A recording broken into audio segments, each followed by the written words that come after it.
I am honored to be here today as the official representative of the Christian Brothers to formally install Mr. Adam Lewis. Let us now welcome Mr. Adam Lewis into his new responsibility.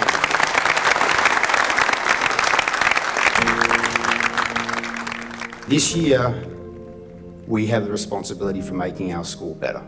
So I put to you, when I stand here at the end of the academic year in June and ask you how we've made our school better, I want you to think about how we'll measure that.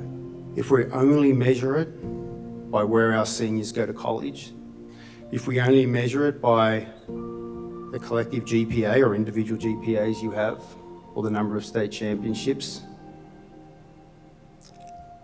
then I say we come up short. We will be measured by our collective heart. We will and always be measured in this place by how we love each other.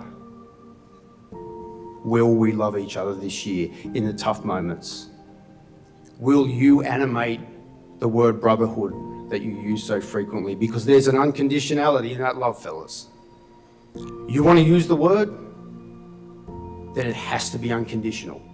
Our standard is Christ. That's what we're shooting for. This year, we will bring each other closer to Christ. And if we do that, we can stand here in June and put our hands on our heart and say we've done it, then we've lived our mission. And I'll now ask Father Caden to bless us as part of our installation into the Catholic Memorial community. Thank you, Father. In the name of the Father, and of the Son, and of the Holy Spirit, amen.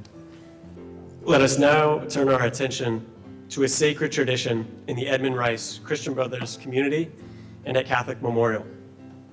At the Mass of the Holy Spirit that commissions each school year, every member of the senior class receives a necklace bearing the cross of the Edmund Rice Christian Brothers and blessed by the celebrant of the Mass. The necklace reminds us that our seniors are called to be leaders in the community and models of the Edmund Rice Christian Brothers charism in their final year at Catholic Memorial and beyond. Carry a candle, run to the darkness.